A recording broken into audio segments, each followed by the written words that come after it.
The Ukrainians crowded into the trench in the face of the threat of a Russian attack. The enemy tanks passed nearby, their rumbling echoing and piercing the heart like a knife tearing through courage. They were trapped by the brigades that made a pincer movement to end the attack. They were there because the Russians had advanced too far into their territory, and a desperate attempt was needed to drive them out. At various points in Avdivka, the battles were like this, with attacks and counterattacks. At those moments, all kinds of equipment came into action. The drones dove against infantry and vehicles. The American Bradleys even faced tanks like the T-90 in battles that put the Ukrainians under increasing pressure to hold on to Avdivka.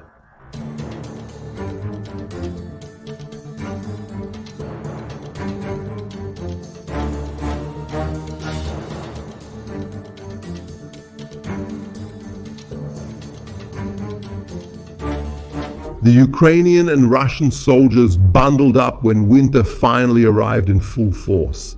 The temperature dropped in the trenches. The metal of the tanks got so cold that sitting on top of a BMP without proper protection was more than just a mere inconvenience.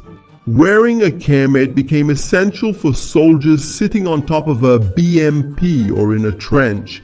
The conflict in Avdivka was still one of the main objectives for the Russians. At a time when, despite so much wear and tear, there finally began to be glimpses of victory in that city. But of course the war did not end there. Outside the fields of Luhansk, Donetsk or Kherson, the fighting spread out. Ukraine took part of the battle to Russia and to territories occupied farther from the front.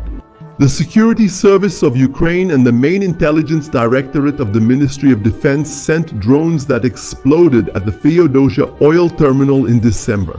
Refineries and other important sites would become targets, even in locations very far from Kyiv. The Ukrainians targeted one of Russia's important sources of income. Other secret operations also led to the assassination of Ilya Kivia, a Ukrainian politician who supported Russia and fled Ukraine a month before the invasion. While in Russian territory, he supported the attacks and was killed there by Security Service of Ukraine agents. Ukraine faced a significant cyber attack affecting banks and telecommunications companies, as well as disabling air raid alert systems in 3 regions. The Russian attack group Soint Sipik, linked to Russian military intelligence, claimed responsibility. These events were some of the important highlights, but not the only ones of the winter. Even so, it was battles for cities like Avdiivka that continued to stand out.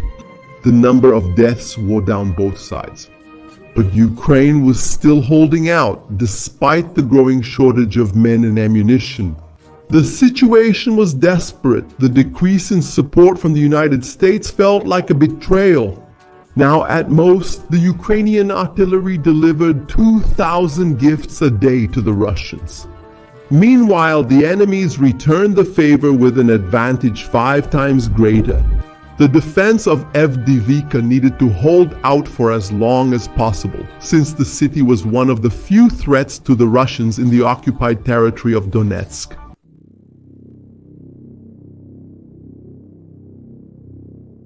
The Russians knew that the snow was about to fall. The temperature dropped quickly in December, reaching -6 degrees Celsius. The advances at multiple points continued to be the main strategy to erode the Ukrainian defenses, relentlessly bombarding the city and the trenches, knowing that the enemies had less and less ability to retaliate in the same way at that time. 2 important axes were in the direction of Permysk to the south and Estepov to the north. These trenches were targeted by attacks using the trio of artillery, drones, and finishing with infantry. The drone recorded the moment when a squad from the Donetsk People's Republic, engaged in conflict in the region usually defended by Ukraine's 59th Brigade. The suppressive fire from the rifles didn't seem to hit anything, but its purpose was precisely to prevent the Ukrainian targets from appearing to shoot back. The first man swapped magazines to load the AK-47 with 5.45 ammunition.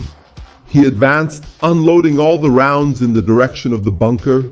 The movement circling the hole ensured that a maximum amount of death entered the darkness. The blood spread inside, and that smell stirred up the other predators who came to check out the end. Those lost positions only increased Russia's territory. In the direction of Stepov and Koklen, the Russians, with forces such as the 21st and 15th separate motorized rifle brigades, took trenches and deployed considerable forces to hold them after such a great effort to capture those locations. At a certain point, the Ukrainians sent 3 squads from the 47th Brigade to try to retake some of the lost positions. One of them was led by Oleg Sentsov, a former cameraman who is 47 years old. They arrived during the early morning to retake a tree line that was over a kilometer long.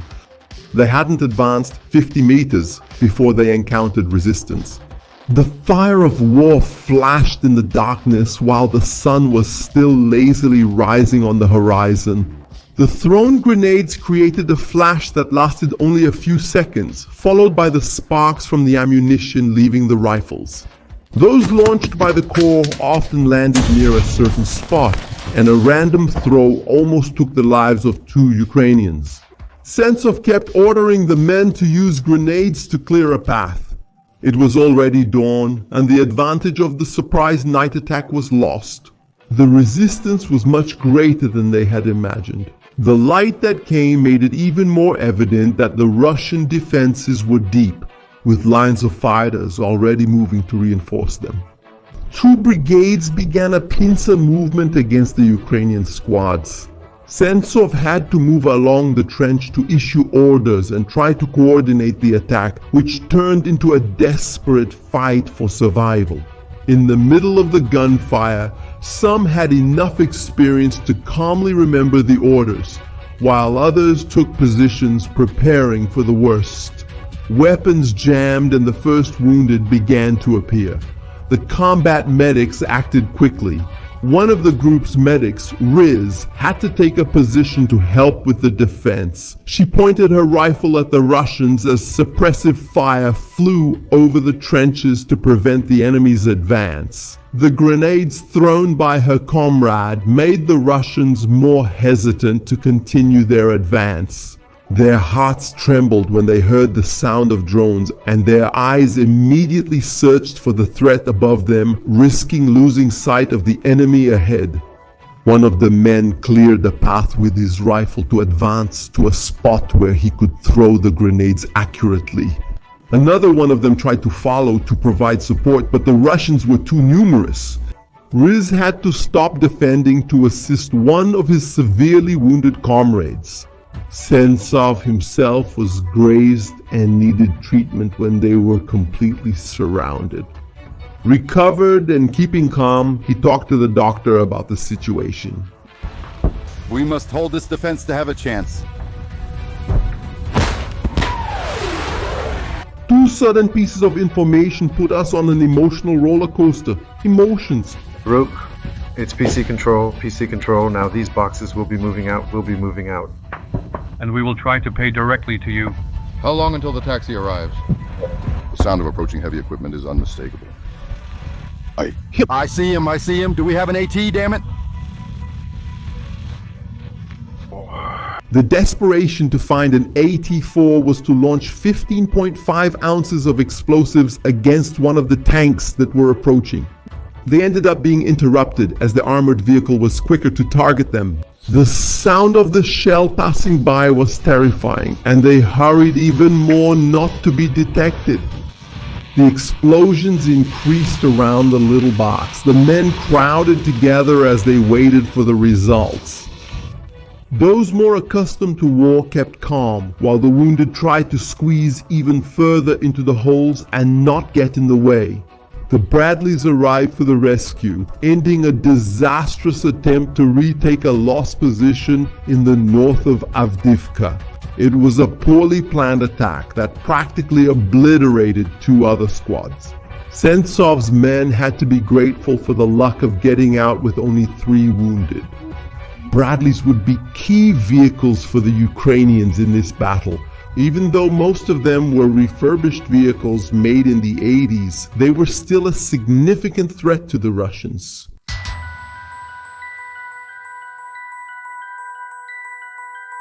There has never been, in the war in Ukraine, up until 2024, a definitive weapon or piece of equipment that turned the tide.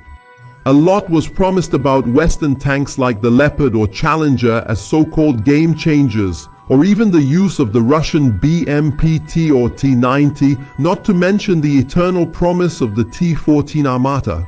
All of them, American, German, British, and Russian, sometimes ended up as scrap in the face of drones or mines that cost a fraction of their price. What really mattered was the whole set. And even with so many drones and electronic warfare, the decisions of the commanders and the actions of the soldiers and crews were fundamental. Obviously, this is by no means to say that the equipment wasn't extremely important. The American Bradleys were heavily used by forces such as the 47th Mechanized Brigade or the 109th Ukrainian Territorial Defense Brigade in combat. This vehicle was developed for transporting infantry or scouts, offering armored protection while simultaneously providing covering fire to neutralize enemy troops and armored vehicles. The firepower was not like that of tanks, such as an M. Abrams, which was also promised to enter the war, but it was essential for the Ukrainians.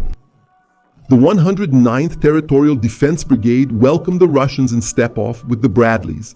His men watched the armored vehicle move forward and backward in constant motion, which also prevented it from becoming an even easier target for drones and Russian artillery.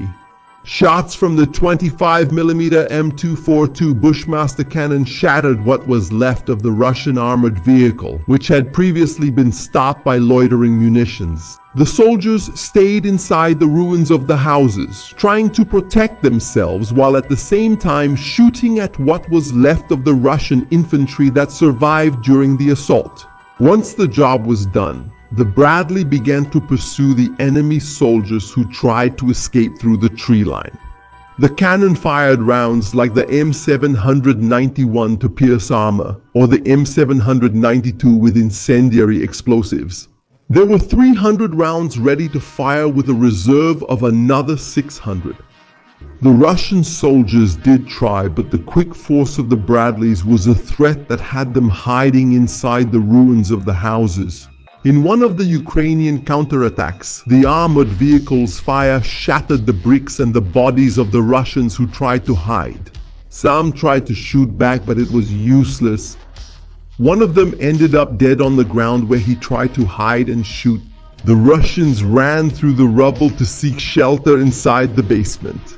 The watchful eyes of the reconnaissance drones quickly sent a message to the kamikaze drone teams. They set death in motion, already having the location about 10 to 15 minutes to end the lives of the enemies.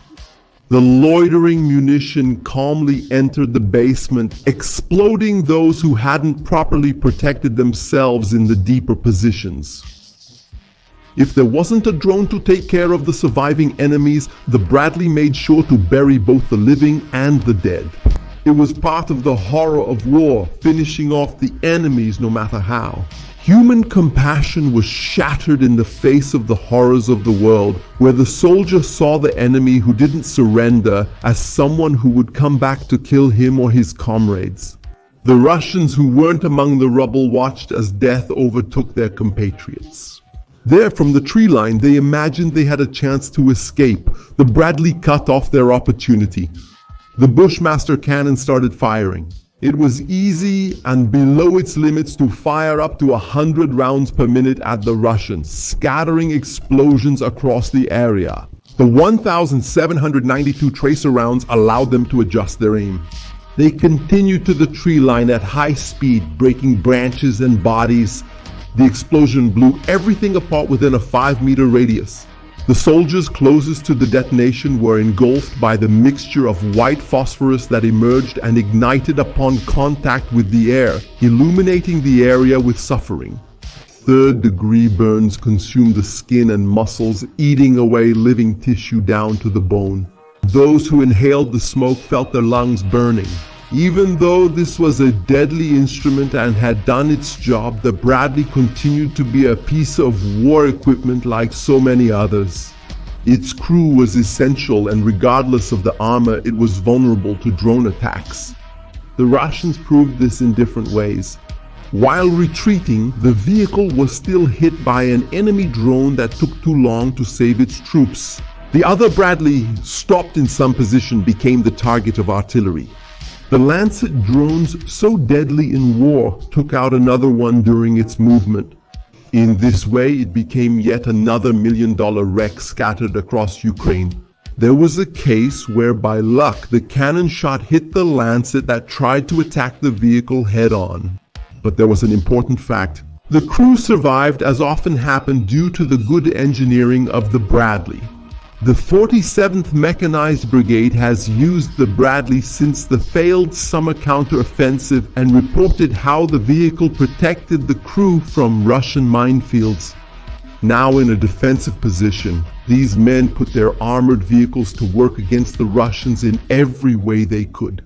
They went to rescue wounded defenders, carrying soldiers so they could begin procedures and bring the wounded back.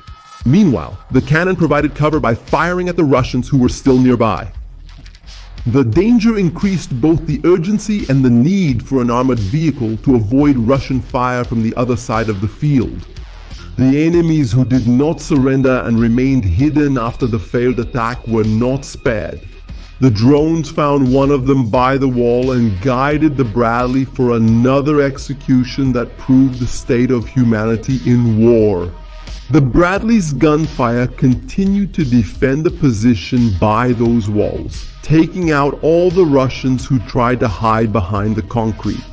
The ammunition pierced up to 30 centimeters of material, breaking through walls and bodies.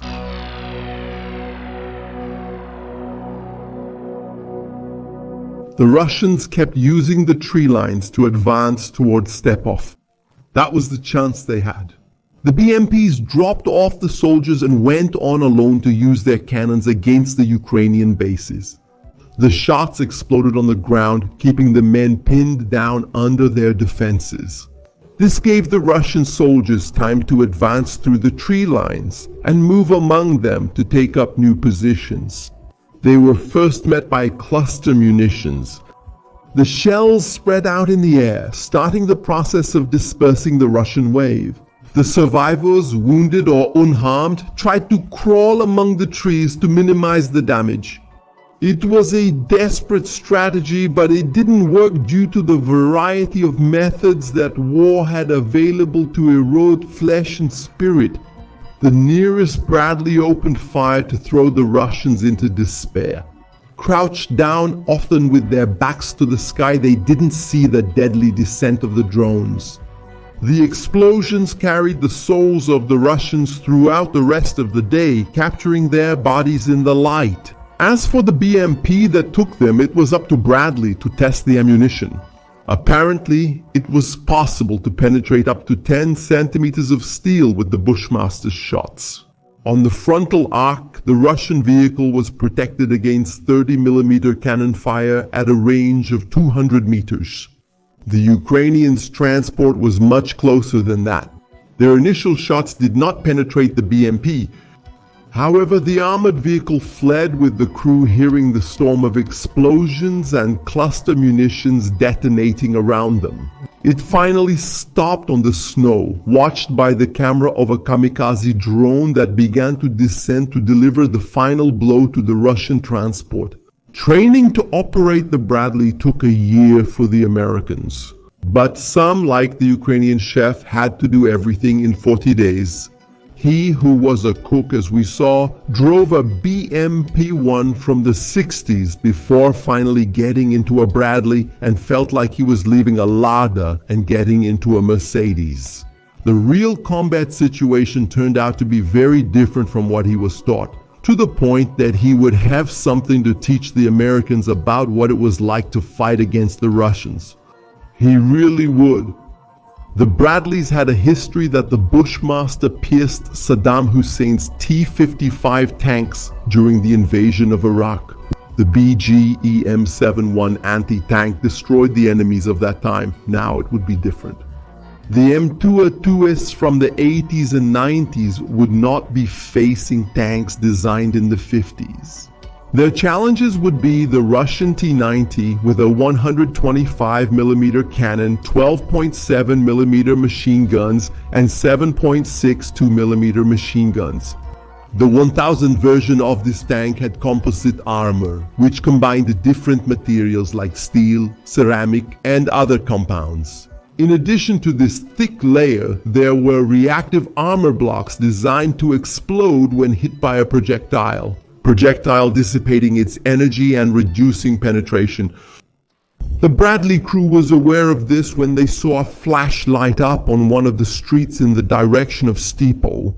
The heat quickly disappeared in the snow, but they knew they were facing a T-90 and that what they were driving, as good as it was an infantry fighting vehicle that could easily be pierced by a precise shot from the opponent's 125mm cannon. The first reaction was to keep moving forward with quick shots upon noticing that the T-90 was still active. There was no time to activate the anti-tank missile. The Bushmaster had to do the job, firing while the driver pulled the Bradley back as much as possible. When Bradley got close, it whipped a line of trees into its own battle when the first one stopped. Meanwhile, the T-90 started moving again. The Ukrainians thought about leaving and were interrupted when an explosion engulfed the T-90. The fire lit up everything around and the smoke covered the snow and the houses. That caught Bradley's attention, who bravely returned to face what was left of the T-90.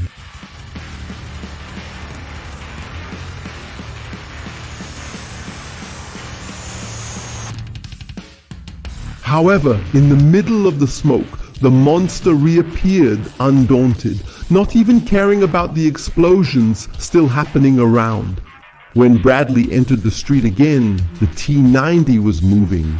The two had the chance to face each other, with the possibility of 125mm mortally kissing the Ukrainian's vehicle. The Bushmaster cannon fired with everything it had. The shots collided with the tank's armor, shattering against the plating. The closed and protected crew heard the deafening impacts. A new explosion came, sending smoke and fire into the air once again. The hearts inside the Bradley sighed for a second. That was nothing more than, perhaps, the defensive smoke grenades detonating, far from being one of the deadly explosions from Russian tanks that turned turrets into lunar modules. The crew of the T-90 did a good job keeping most of the tank facing the Bradley, with the thick part of the armor absorbing the impacts. If the steel skin of the monster didn't break, something inside it gave way under the constant pressure. Seeing it blinded with the external sensors destroyed and the turret spinning aimlessly, the tank started to back up until it hit a tree. There the crew stayed to decide their fate, with the branch of the tree snapping almost as if announcing that the fight was over. For the Ukrainians, a stopped T-90 was not a dead T-90. The kamikaze drone came in for the final blow with a dive that destroyed the armored vehicle. The crew fled, knowing it was no use anymore. Those were the tank's final moments. The pieces were left on the snow, proof of its resistance, but also a symbol that even so much power was nothing against the right tools used together. None of that equipment used was a threat without the crew. Even in the era of drones, humans were the foundation of all attacks carried out on the battlefield. Training was essential. The motivated soldier changed the results. Russia still had many people to crew its equipment, but Ukraine was finding itself increasingly scarce in human resources. Even while celebrating this victory, the Ukrainians had to admit something. That battle between the Bradley and the T-90 had already taken place in very advanced territory in Stepov. By the end of January, 2024, there were already Russian forces inside the western region of Avdiivka. The southwest of Stepov had become a wasteland due to constant artillery fire. The snow passively received bodies, blood, and bombs. The corpses froze in the white that stretched across the fields, many of them seen with their final expressions in the face of the terror of war. Fear, courage, or an expressionless face didn't matter. The winter accepted them and preserved them, to remind the soldiers in the summer that death had been present and would remain there.